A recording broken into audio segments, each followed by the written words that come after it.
My name is Margaret. I am 35 years old, and I live in Denver, Colorado. I work as a nurse, spending my days caring for people who are sick or frightened, people who depend on me to stay calm and steady. At home, I have a small family of my own. My husband, Spencer, is 38.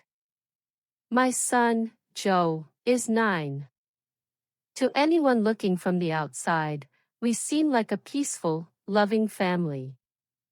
Spencer has always been a good man, the kind of husband many women wish for. He is gentle, patient, and never forgets to ask how my day went. He supports my job, helps with our son, and truly believes that our marriage is built on trust. For 10 years, he has loved me without hesitation or doubt. Sometimes I look at him and wonder how someone like me ended up with someone like him.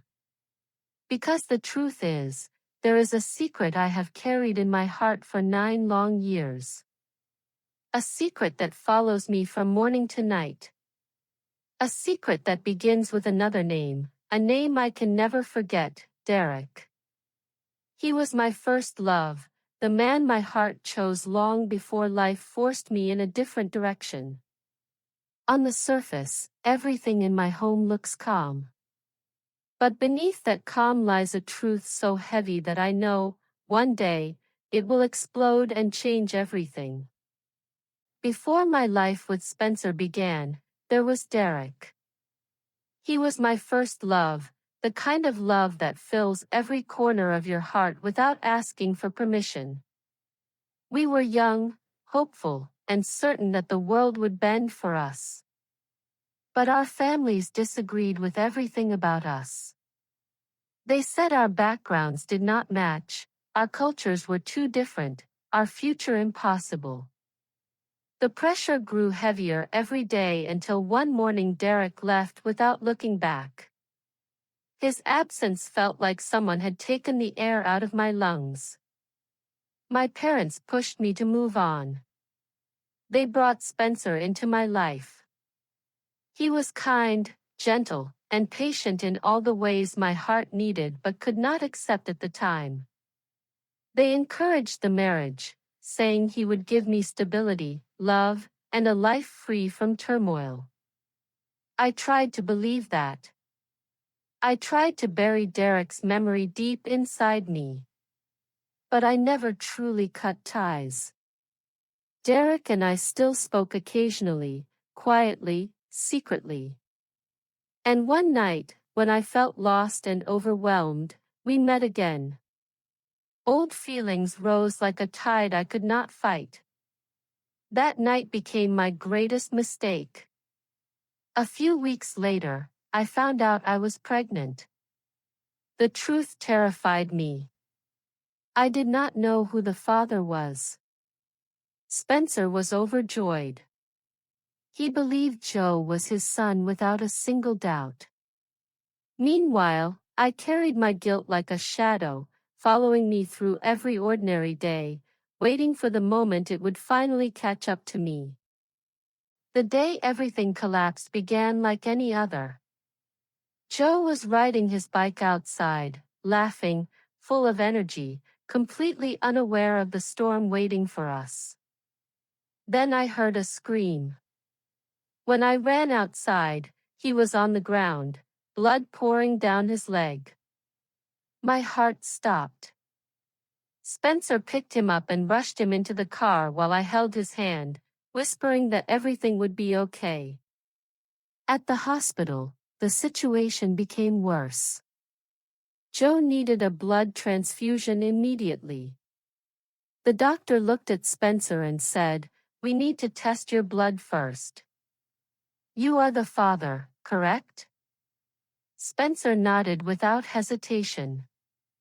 But minutes later, the doctor returned with a confused face. "Are you sure you are the biological father?" he asked again. My body went cold. Spencer stared at the doctor, then at me. I could not breathe. That single question shattered the illusion I had lived with for 9 years. Spencer didn't speak on the way home. His silence was louder than any scream. That night, sitting at the edge of our bed, I confessed everything. I told him about Derek, about that night, about the pregnancy, about the fear that had kept me silent for so many years. The words burned my throat as they came out. Spencer didn't shout. He didn't throw anything. He just sat there, staring at the floor. Then he said the sentence that cut deeper than any anger could. I gave you everything. My trust, my love, my life, and you gave me a lie. I broke down. I begged for forgiveness, but he walked out of the room. For days, he barely spoke to me. Things became worse when the school called. Joe had punched another boy. When Spencer asked why, Joe said through tears, "He told me you're not my real dad." Hearing those words from our son broke something inside Spencer, and inside me. And then the nightmare grew even darker. After school one afternoon, a car stopped in front of us. Derek stepped out. I froze. He looked at Joe first, not at me. "I know he's mine," he said. "Give me my son." He followed us home and confronted Spencer. Their voices rose. Derek demanded a DNA test. He threatened to take us to court. Spencer stood there, devastated, still processing my betrayal, now forced to fight another man for the child he had loved and raised since birth. Soon, lawyers became involved. Papers were filed. Court dates were set. Everything I had built, my marriage, my family, my peace, was falling apart piece by piece. I stood trapped between two men. One who shared my child's blood. And one who had given him everything else. And for the first time in my life, I had no idea how to save my family. The weeks that followed were the darkest of my life. Every morning, I woke up feeling like I was drowning. Guilt sat on my chest like a weight I could not lift. I couldn't look Spencer in the eyes. Every time I tried to speak, my throat burned with shame. I hated myself for what I had done, for the lie I had carried, for the pain I had caused the man who trusted me the most. Spencer moved around the house like a ghost. He didn't yell. He didn't accuse me. That almost made it worse. His silence was heavy, filled with heartbreak he didn't know how to express. Sometimes I would hear him in the next room, breathing deeply, like he was trying not to fall apart. And it was my fault. All of it. Meanwhile, Derek became louder and more aggressive. He filed papers. He demanded DNA tests. He called constantly.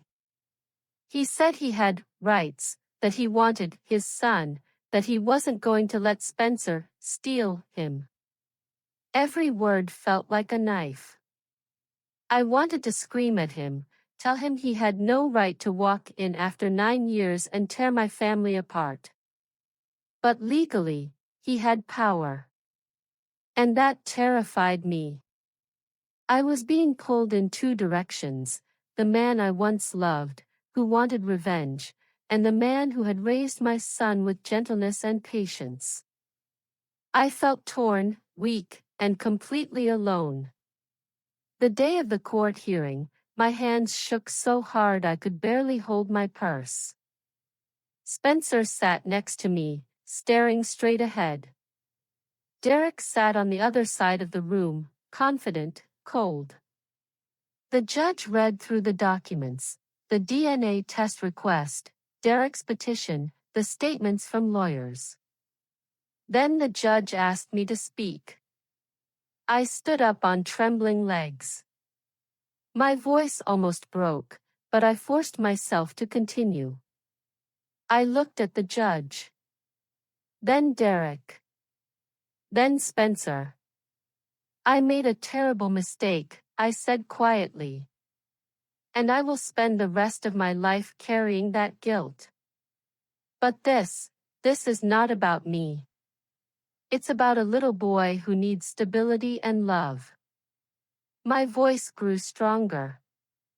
Yes, Derek is the biological father.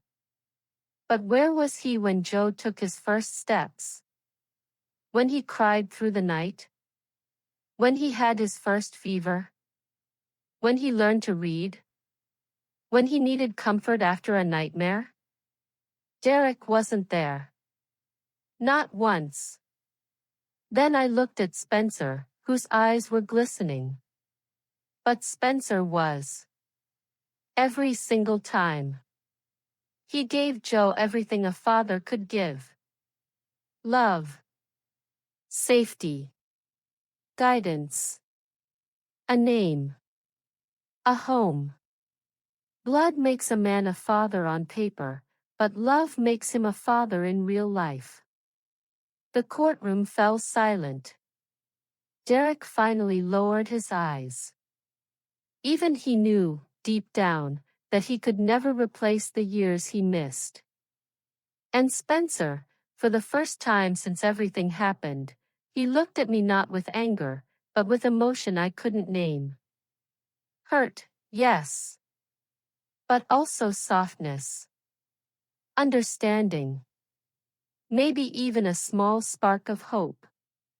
That was the moment, the emotional breaking point, when everything cracked open, and the truth finally stood bare for everyone to see. After the court hearing, something inside our family shifted. Spencer didn't speak to me that night, but he didn't pack a bag or walk away. Instead, he sat beside Joe's bed until our son fell asleep. When he finally came into our room, he looked exhausted, but calm. "I'm not leaving," he said quietly. "Not because of you. Because of him. And because a part of me still loves you, even if it hurts." Hearing those words made my knees weaken. I didn't deserve his forgiveness, but he offered me a small piece of hope. I held on to it carefully, afraid it might break. We began marriage therapy a week later. Sitting in that room, facing every lie, every wound, every silence, it was painful. Some days I cried so much I couldn't breathe. Some days Spencer walked out halfway through the session because the anger was too much. But we kept trying. Healing wasn't fast or beautiful. It was slow, raw, and messy. Derek eventually withdrew his claim. He told the judge he didn't want to destroy Joe's life. He realized that being a biological father didn't make him the real one. He stepped back, and for the first time, I felt a weight lift off my chest. Life at home began to feel different. Spencer and I cooked together again. We talked honestly, even when it hurt. Joe laughed more. The house didn't feel like a battlefield anymore. It felt like a place where wounds were slowly closing. For the first time in 9 years, I felt like I could breathe without guilt filling my lungs. And maybe, just maybe, we could build something new from the pieces that survived. Now, when I look back at everything we went through, I finally understand the truth I tried so hard to avoid. A lie may protect you for a moment, but eventually it destroys everything around you. The truth hurts, yes, but it is the only thing strong enough to rebuild what has been broken. I also learned something about fatherhood. Blood is biology, but love is a choice. A real father is the one who wakes up at night when the child cries, the one who teaches him to ride a bike, the one who holds him when he is scared. Spencer has always been that man. Derek gave my son his DNA, but Spencer gave him a home and a heart. Forgiveness has been the most difficult journey of my life. It isn't quick. It isn't easy. It isn't clean. Forgiveness means facing the pain instead of hiding from it. But it is also beautiful, because it gives you the chance to begin again. My family is not perfect. I am not perfect. But we are healing, slowly, honestly, together. And every day, I wake up grateful that Spencer chose to stay, and that I finally chose the truth. Our story is not about betrayal anymore. It is about the courage to rebuild, the strength to forgive, and the hope that love, even wounded, can grow once more. Thank you for spending this time with me and for learning English through my story. If you enjoyed it, please like, comment, share, and subscribe. I hope to see you in the next video.